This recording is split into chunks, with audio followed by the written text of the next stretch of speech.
Hello everyone, this is Aditya Kesharwani. Welcome to my YouTube channel सैपिन tutorials.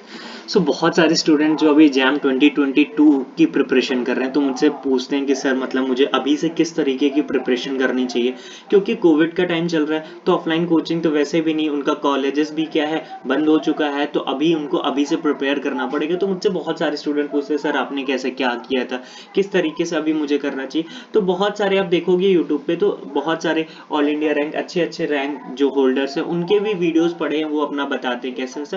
But मैंने यहाँ पे एक चीज नोटिस की, मतलब मैं उन स्टूडेंट से मिलना चाहता हूँ, उन स्टूडेंट का मैंने वीडियो अपलोड कर रहा हूँ। बेसिकली ये आजाद कुमार है जिसकी जैम 2021 में विदाउट एनी कोचिंग जैम 2021 में ऑल इंडिया रैंक 119 आई थी। तो आप सोच सकते हो कि अगर इन केस विदाउट कोचिंग, जब बहुत सारे स्टूडेंट के यही डर होता है कि सर हमने तो कोचिंग किया नहीं तो हमें गाइडेंस कैसे मिलेगा। तो बेसिकली मैं आप चाहता हूँ कि आप आज़ाद का सुनो कि आज़ाद ने कैसे प्रिपरेशन किया था। मतलब उसके पास कोई कोचिंग नहीं थी, बेसिकली ये गांव से बिलोंग करता है तो इतना ज़्यादा गाइडेंस वगैरह नहीं मिलता है। कैसे इस चीज़ों को मैनेज करके ऑल इंडिया रैंक 119 भी बहुत बड़ी बात होती है। तो इस वजह से मैं चाहता हूँ, इसीलिए मैंने मतलब मेरे से भी बहुत सारे स्टूडेंट हैं जिनकी अच्छी अच्छी रैंक आई है। बट ठीक है, एक होता है ना कि अच्छे रैंक वाले का वो ठीक है, लेकिन विदाउट अच्छा मतलब जिनकी ऑल इंडिया रैंक इसके 119 है और without any coaching without any guidance इसने खुद से कैसे किया। क्योंकि जब तक आपका एक्सपीरियंस खुद से नहीं होगा, जब तक आप खुद से नहीं लड़ोगे, तब तक कोई आपको नहीं रोक सकता। मतलब आपको बहुत दिक्कतें आएंगी जब तक आप खुद से नहीं लड़ोगे। तो प्लीज मैं चाहता हूँ कि आप इसका सुनो स्टोरी कि इसने कैसे क्या क्या प्रॉब्लम फेस करनी पड़ती है ड्यूरिंग प्रिपरेशन। बहुत कुछ होता है जब ड्यूरिंग प्रिपरेशन लगता है कभी कभी बीच में कि शायद नहीं हो पाएगा, तो बहुत सारी चीजें आती हैं, but you have to focus. ठीक है, तो स्टार्ट करते हैं। ठीक है। Hi friends, my name is Azad Kumar Pandey and अभी जो आईआईटी जैम केमिस्ट्री 2021 में पेपर हुआ था उसमें मेरी ऑल इंडिया रैंक 119 आई हुई है and currently I am pursuing BSc third year from Institute for Excellence in Higher Education Bhopal. कोई भी स्टूडेंट है अगर वो किसी भी कॉम्पिटेटिव एग्जाम की तैयारी कर रहा है तो उसके पास सबसे पहले वो यही सोचता है कि क्या कोचिंग ज्वाइन करनी चाहिए या फिर नहीं ज्वाइन करनी चाहिए। तो मेरा ओपिनियन इसमें यह है कि अगर मैं आईआईटी जैम केमिस्ट्री की बात करूं तो मेरा मानना यह है कि अगर आप 11th-12th में आपका बेसिक क्लियर नहीं है, आपने आईआईटी जेई नीट की तैयारी नहीं की हुई है, आपको पेपर का कोई भी आइडिया नहीं है, तो आप उस केस में कोचिंग ज्वाइन कर सकते हैं और आपको एक बेहतर गाइडेंस मिल जाएगी और आप टू द पॉइंट सिलेबस को समझ पाएंगे। ठीक है, अननेसेसरी चीज़ों से बच जाएंगे। लेकिन अगर मैं ये कहूँ कि कोचिंग नेसेसरी है करना तो फिर ये गलत बात होगी, क्योंकि मैंने पर्सनली खुद कोई कोचिंग ज्वाइन नहीं की थी। मैंने बुक की हेल्प से आईआईटी जैम का पेपर दिया था। तो अब बात आती है जिनको कोचिंग ज्वाइन नहीं करना है, जो कोचिंग नहीं ज्वाइन करना चाहते, तो उनके यहाँ उनको ये सबसे पहले अपने आप को क्लियर करना पड़ेगा कि क्या 11th-12th उन्हें आता है। अगर 11th-12th की बेसिक्स उन्हें नहीं आते तो सबसे पहले उन्हें इनिशियली बीएससी के फर्स्ट और सेकंड ईयर में 11th-12th के बेसिक क्लियर करने पर फोकस करना चाहिए। उसके लिए वो यूट्यूब में चैनल है, उनको अच्छे से फॉलो कर सकते हैं। और मैं अगर यहाँ पे स्पेशली हिंदी मीडियम स्टूडेंट्स की बात करूँ तो उनके सामने समस्या ये आती है कि क्योंकि मैं भी हिंदी मीडियम का स्टूडेंट हूँ तो मुझे एक आइडिया है कि मतलब क्या क्या प्रॉब्लम्स आती हैं सामने।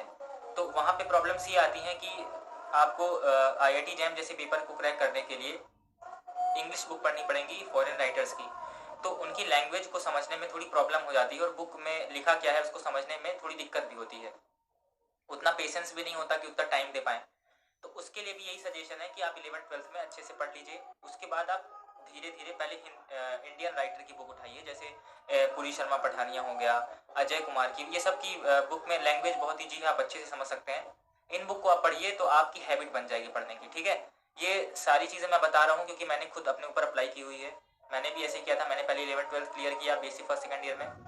देन मैंने क्या किया कि जो बुक्स होती हैं जैसे पुरी शर्मा पठानिया और अजय कुमार, क्लेडन, ये सब बुक को मैंने फॉलो किया, उनसे प्रॉपर नोट्स बनाई और उसके बेसिस पे मैंने एग्ज़ाम दिया। तो ये बात है, अगर आप कोचिंग नहीं ज्वाइन करते हैं तो आपको इतनी सारी चीज़ें ये करनी पड़ेंगी और आपको बुक पढ़नी पड़ेगी। ठीक है, जो कोचिंग ज्वाइन करने वाले हैं उनको भी मैं यही सजेशन दूंगा कि आप तब भी पैरेलली बुक को थोड़ा बहुत पढ़ते रहें, क्योंकि बुक पढ़ना बहुत इंपॉर्टेंट है। अगर आप आगे जाएंगे एमएससी में तो आपको वहाँ पर भी बुक पढ़नी पड़ेंगी।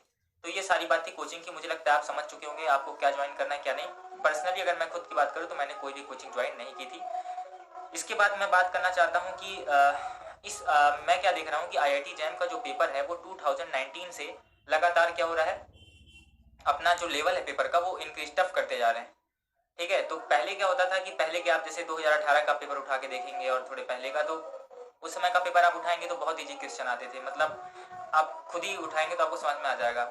लेकिन अभी जो पेपर आ रहा है, अभी इस बार का देखिए one of the toughest paper था अभी फिलहाल 2021 का, तो पेपर लगातार इंक्रीज हो रहा है, उसकी टफनेस इंक्रीज हो रही है। तो ऐसे में आप बुक्स को फॉलो करेंगे, उसी के डायरेक्ट क्वेश्चन आ जाते हैं। अगर आप अच्छी स्टैंडर्ड बुक को फॉलो करते हैं तो क्वेश्चन वहीं से उठ के आते हैं। ठीक है, किसी भी कोचिंग के असाइनमेंट से या कहीं से भी क्वेश्चन नहीं आते, क्वेश्चन आते हैं प्रॉपर बुक से। तो आप डायरेक्ट बुक पढ़ेंगे तो वहां से आपको सीधे क्वेश्चन मिलेंगे। जैसे क्लेडन बुक से इस बार 4 to 5 क्वेश्चन ऑर्गेनिक के डायरेक्ट आए हुए थे IIT जैम 2021 में। इसलिए Clayden one of the most important book है, आप उसको जरूर पढ़िए। सारे टॉपिक्स पढ़ने की नीड नहीं है, सेलेक्टेड टॉपिक पढ़िए जो आपके सिलेबस में हो। ठीक है, किसी भी बुक को पढ़ने का मतलब ये नहीं कि आप उसको सारा पढ़ डालिए। आपके जो सिलेबस में है, अगर आप किसी एग्जाम को क्रैक करना चाहते हैं तो आप टू द सिलेबस पढ़िए, वो ज़्यादा अच्छा रहेगा। ठीक है, अननेसेसरी चीज़ों से बचिए अगर आपको एग्जाम क्रैक करना है अच्छी रैंक से तो।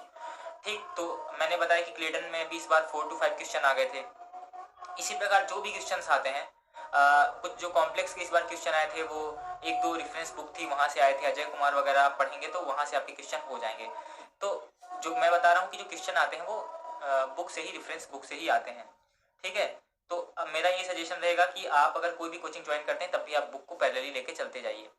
इसके बाद कैसे आपको पढ़ना है, कैसे क्या करते जाना है, तो अगर मान लीजिए आपने कोई भी चैप्टर पढ़ा, सपोज आपने मान लीजिए सॉलिड स्टेट पढ़ लिया है, आपको लगता है कि हाँ मेरा सॉलिड स्टेट हो चुका है, आपने बुक से पढ़ लिया है, आपको जो जो करना था आप कर चुके हैं, मतलब आपको ये पता है कि मेरा सॉलिड स्टेट मेरे हिसाब से हो गया है।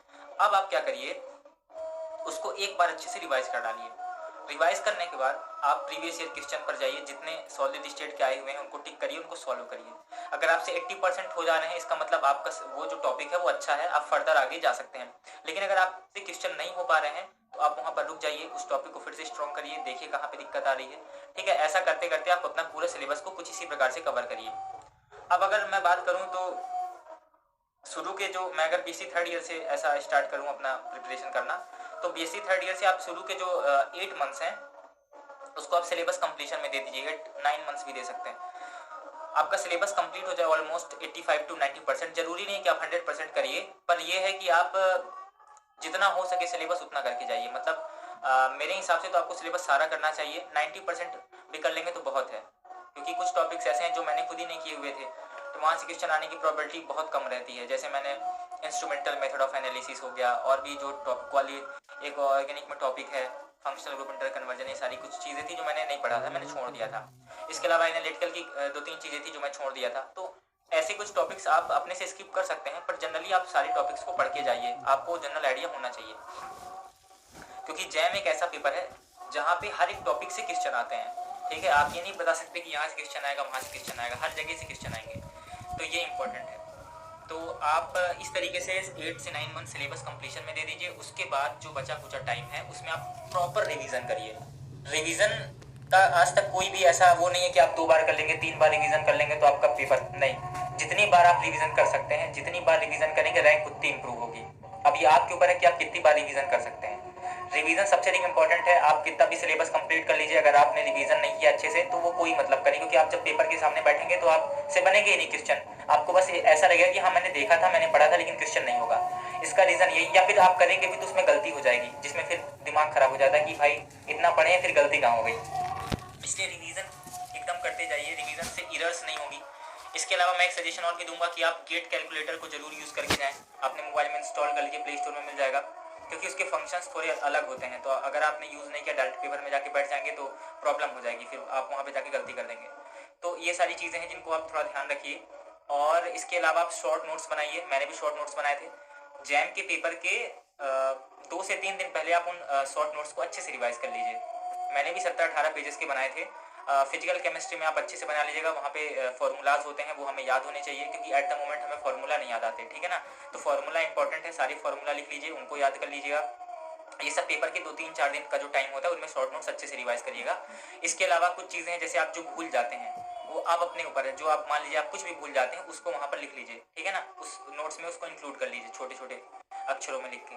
तो ये जो नोट्स है ना, ये आपसे इधर जो आप इधर करते हैं ना, वो आपसे गलतियां नहीं करवाएगा। ये शॉर्ट नोट्स ऐसे रहेंगे कि मतलब क्विक रिवीजन टाइप का रहेगा। आपका कॉन्फिडेंस भी अच्छा रहेगा पेपर से पहले, क्योंकि पेपर से पहले ऐसा रहेगा ना कि आपको 2-3 दिन रहेगा तो आपको ऐसा लगेगा इतना ढेर सारा सिलेबस है, मैं क्या पढ़ूँ मैं क्या नहीं पढ़ूँ। ऐसे में आप कोई भी टॉपिक उठा लेंगे तो आपको डर लगेगा अरे यार ये यही तो बस पढ़े और क्या हो जाएगा। तो अगर शॉर्ट नोट्स रिवाइज किए अच्छे से तो आपका कॉन्फिडेंस भी बढ़िया रहेगा कि हाँ मैंने अब जो जो मेरे से गलतियाँ होती थी मैंने उनको देख लिया है और बाकी चीज़ें मेरी क्लियर है, मैं अच्छे से जाऊँगा, तो कॉन्फिडेंस भी बिल्डअप रहता है। तो ये चीज़ें ध्यान दीजिएगा। मैं लास्ट में फिर से कहना चाहता हूँ, रिवाइज तो करना ही करना है, ठीक है। भले आपने 50% ही सिलेबस किया लेकिन रिवाइज करिएगा। इसके बाद मैं कुछ टॉपिक्स हैं उनके बारे में बताना चाहूँगा, जैसे रिसाइक्लिंग क्रिएट, ठीक है। कई स्टूडेंट इसको छोड़ देते हैं कि क्वेश्चन ही नहीं आएगा, एक आएगा तो मेरे से छोड़ दो, नहीं करेंगे इसको। ऐसा बिल्कुल भी मत करिएगा। सारे टॉपिक्स जो हैं मतलब जिनको मैंने आप अपने हिसाब से चूज कर सकते हैं, 90% तो आप करके ही जाइएगा। पेरीसाइक्लिक को मत छोड़िएगा। इस बार 2 क्वेश्चन आए थे पेरीसाइक्लिक के, बहुत ही अच्छा टॉपिक है, उसको आप बिल्कुल पढ़ के जाएं, इजी टॉपिक है, मजा आएगा। इसके बाद आप हेट्रोसाइक्लिक को भी मत छोड़िएगा। हेट्रोसाइक्लिक केमिस्ट्री को लोग छोड़ देते हैं। इस बार भी देखिए 2 क्वेश्चन आए थे हेट्रोसाइक्लिक केमिस्ट्री से। लोग क्या करते हैं ना, पेपर जैसे ट्रेंड क्या चलता रहा था, स्टीरियो से खूब क्वेश्चन आएंगे। इस बार स्टीरियो कुछ खास नहीं पूछी गई, मतलब रिएक्शन मैकेनिज्म में स्टीरियो लगा रहा था लेकिन प्रॉपर स्टीरियो के क्वेश्चन नहीं आए। तो लोग क्या है, स्टीरियो में फोकस कर दिए और इसको छोड़ देते हैं, लेकिन इसमें क्या होगा, उनका नुकसान हो गया, उनसे क्वेश्चंस नहीं बने। तो मैं यही बोल रहा हूँ कि आप सिलेबस टू द पॉइंट करके जाइएगा, सिलेबस को छोड़िएगा मत। अगर आपसे हो रहा है तो आप उसको कर लीजिए अच्छे तरीके से, ठीक है। इसी प्रकार से एडजॉर्प्शन को लोग छोड़ देते हैं, मत छोड़िएगा, वहाँ से क्वेश्चन आएगा आपसे बन जाएगा। तो जहाँ तक है आप सिलेबस को लगभग कर लीजिए और उसको अच्छे से रिवाइज कर लीजिए, ठीक है। इन टॉपिक्स में आप गलती मत। ऑर्गेनोमेट्रिक केमिस्ट्री में मैंने देखा कई लोग बस 3 इलेक्ट्रॉन रूल पढ़ लेते हैं। इस बार ऐसे क्वेश्चन आए थे कि जो होंगे ही नहीं अगर आप हल्के से पढ़ के जाएंगे तो। कोऑर्डिनेशन केमिस्ट्री को डिटेल में पढ़ के जाना है, बहुत ही इंपॉर्टेंट है। उसके लिए आप मतलब बुक को अजय कुमार जो मैंने बताया उसको फॉलो कर सकते हैं, अच्छे तरीके से पढ़िएगा, उसकी सारी क्वेश्चन करिएगा, उसमें क्वेश्चन भी दिए होते हैं। ऐसी पूरी शर्मा बुक में भी क्वेश्चन बहुत ढेर सारे हैं, थ्योरी है, तो बहुत ही अच्छी बुक्स हैं ये सब। तो आप इनको जरूर फॉलो करिएगा, इनके क्वेश्चंस को लगाइएगा, क्वेश्चन डायरेक्ट वहीं से आ जाते हैं, ठीक है। इसके अलावा मैं अगर अगली बात करूं तो इम्पोर्टेंट टॉपिक्स हैं जिनका अच्छा खासा वेटेज होता है हमारे पेपर में। तो उनमें से जैसे सॉलिड स्टेट आप अच्छे से कर लीजिएगा, आप इलेक्ट्रोकेमिस्ट्री बढ़िया से पढ़ लीजिएगा, स्टीरियोकेमिस्ट्री पढ़ लीजिएगा, कोऑर्डिनेशन केमिस्ट्री मस्ट है, अच्छे से पढ़ लीजिएगा, ऑर्गेनोमेट्रिक केमिस्ट्री पढ़ लीजिएगा। ये सब ऐसे टॉपिक्स हैं जिनका वेटेज ज़्यादा होता है पेपर में, ठीक है। वैसे तो सिलेबस आपको ऑलमोस्ट पूरा ही करना है, लेकिन उनमें से ये अच्छे, इनको डिटेल में पढ़ के जाना है अच्छे तरीके से, ठीक है, क्योंकि क्वेश्चन यहाँ से ज़्यादा आते हैं। इसके बाद मैं एक चीज़ और आपको बोलूँगा कि आप समय समय पे अपने आप को एनालाइज ज़रूर करिएगा। मतलब जैसे मान लीजिए आप पढ़ रहे हैं 1 मंथ हो गए, 2 मंथ हो गए, उसके बाद आप ना एक बार एनालाइज करिए आप सही रास्ते पर जा रहे हैं कि नहीं जा रहे हैं। मतलब ऐसा होता है ना कभी कभी कि हम लोग मेहनत करते होते हैं लेकिन गलत डायरेक्शन में जाती है, जिसका कुछ मतलब अपने आप को उसका कुछ मतलब फ़ायदा नहीं मिलता, ठीक है। तो ये चीज़ें हैं कि आप खुद को एनालाइज करिए ज़रूर कि आप मतलब क्या कर रहे हैं, आप सही ट्रैक पे हैं, तो ये सही रहेगा तरीका। इससे आप ना अपने जगह से भटकेंगे नहीं, आप सही रास्ते पर चलते जाएंगे, ठीक है। इसके बाद आप एक चीज़ और फॉलो कर सकते हैं जो मैंने फॉलो की थी। आप एक डायरी आपके पास अगर होगी, उस डायरी में मैं क्या करता था, जैसे मान लीजिए मैंने मेरा रिवीजन चल रहा है या मैं कुछ भी कर रहा हूँ, ठीक है, मैंने उस दिन जितना पढ़ाई करनी थी पढ़ लिया। उसके बाद मैं सोने से पहले क्या करता था, उस डायरी में जो गलतियाँ मेरे से हुई हैं उन गलतियों को लिखता था। उसके बाद जो मेरे को टॉपिक कल रिवाइज करना है उसको लिखता था, और जो भी कुछ कॉमन चीज़ें हैं जो मुझे लगती थी इंपॉर्टेंट है मेरे को कल एक बार देखनी चाहिए, उन चीज़ों को मैं लिख देता था।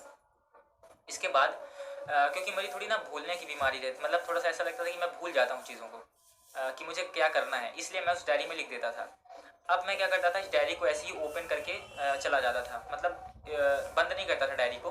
फिर जब मैं अगले दिन आता था पढ़ने के लिए तो मैं देखता था वो डायरी ओपन रहती थी, मुझे सारा कुछ दिख जाता था कि हाँ ये पढ़ना है, कल ये गलती हुई थी ऐसा। उससे क्या है ना, आप अप टू डेट रहेंगे, मतलब वही है कि आपसे गलती नहीं होगी। ये सब चीज़ें रैंक इम्प्रूव करती हैं और मतलब आपको सही एक डायरेक्शन में आपको लगातार मेहनत करने के लिए मोटिवेट करती हैं, ठीक है। तो आप ये तरीका फॉलो कर सकते हैं, अच्छा तरीका है।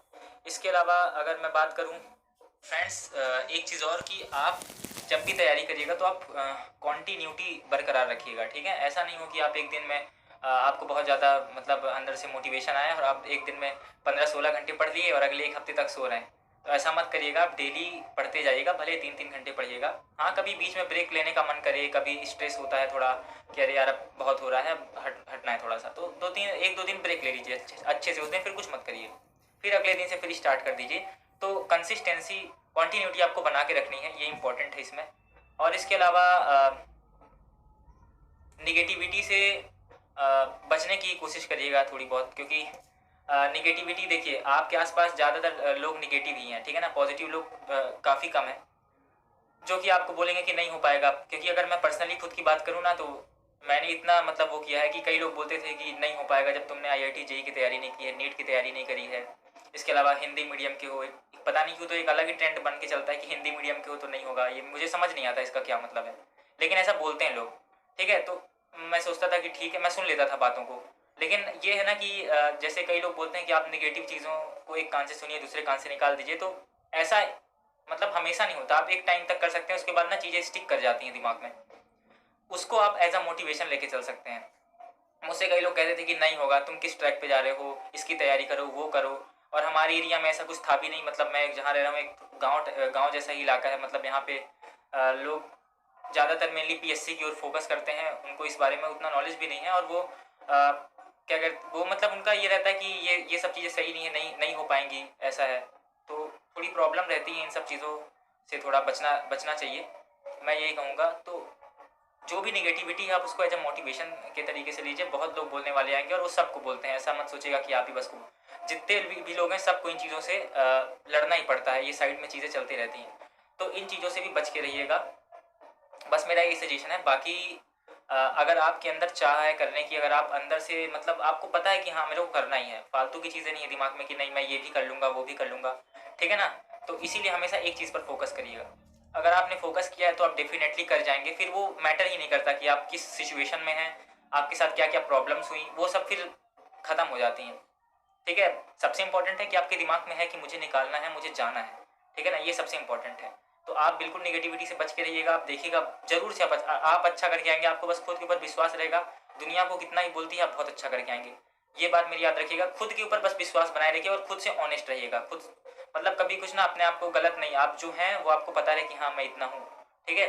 और फालतू के असाइनमेंट्स मत करिएगा, ये सब कुछ मैं इसलिए बता रहा हूँ ताकि आप थोड़ा बहुत ना ये प्रॉब्लम से बचें। जैसे होता क्या है ना कि हमारे जैसे कई फ्रेंड्स हैं, हम कई ग्रुप्स में जुड़ जाते हैं, वहाँ पे कई क्वेश्चन उल्टे सीधे क्वेश्चन भेज दिए गए, ठीक है ना, जिनका हमारे सिलेबस से कोई वास्ता नहीं है, या फिर ऐसे क्वेश्चन जब में नहीं आते। जरूरी तो नहीं है कि हर एक आदमी अगर पढ़ रहा है तो वो हर एक क्वेश्चन को कर ले, हमें तो बस अपने एग्जाम के ओरिएंटेड पढ़ना है, जैसे हमारे एग्जाम में आते हैं वो पढ़ना है। तो मैं देखा कई स्टूडेंट उसी में लगे रहते हैं, इसी क्वेश्चन को बताओ ये ऐसा वो, जबकि वो क्वेश्चन का दूर दूर से कोई रिलेशन नहीं होता जैम से। तो इन सब चीज़ों से बचिएगा। और फिर कुछ होते हैं जिनसे नहीं बनता तो वो उदास होकर बैठ जाते हैं कि यार मेरे से नहीं बना, तो इतना मत ध्यान दीजिए। आप अपने आप को खुद इतना समझाइए, इतना बनाइए कि आप जो कर रहे हैं वो सही है। आप थोड़ी बहुत चीज़ें ही फॉलो करिए, ज़्यादा चीज़ें फॉलो मत करिए। बस आप जैसे आपने मान लीजिए कोई भी टॉपिक पढ़ लिया, इलेक्ट्रोकेमिस्ट्री पढ़ी, इलेक्ट्रोकेमिस्ट्री पढ़ने के बाद आपने पूरी शर्मा पठानिया की क्वेश्चन सॉल्व कर डाले, ठीक है, उसके बाद आपको कोई भी नीड नहीं है क्वेश्चन लगाने की। फिर आप ज़बरदस्ती लगाएंगे, फिर प्रॉब्लम होगी, तो क्यों, आपके सारे कंसेप्ट आ जाएंगे, ये मेरा विश्वास है, आप करके देख लीजिएगा, ठीक है। इसी प्रकार से आप या तो कुछ फॉलो भी कर रहे हैं ना तो बहुत ही कम फॉलो करिए, कुछ असाइनमेंट फॉलो कर रहे हैं तो बहुत ही कम असाइनमेंट फॉलो करिए। मेनली आप बुक के क्वेश्चन लगाइए और प्रीवियस ईयर क्वेश्चन लगाइए, उतने में आपका काम हो जाएगा। तो ये कुछ चीज़ें हैं जिनसे आप अच्छे से आप अपनी तैयारी को बढ़ा सकते हैं, कोई प्रॉब्लम नहीं आएगी। और बाकी बेस्ट ऑफ लक, अच्छे से तैयारी करिए और आपकी रैंक बहुत अच्छी आएगी। Thank you. ये जो मुझे लगता था कि मुझे आपको बतानी चाहिए। इसके अलावा अगर मैं कोई चीज़ भूल भी गया हूँ या फिर आपको कोई क्वेरी है इससे रिलेटेड, आप कुछ पूछना चाहते हैं, तो आप बिल्कुल कमेंट बॉक्स में लिख दीजिए। और मोटिवेशन बनाए रखिए अपना जो भी है, और अच्छे से तैयारी करिए। Best of luck.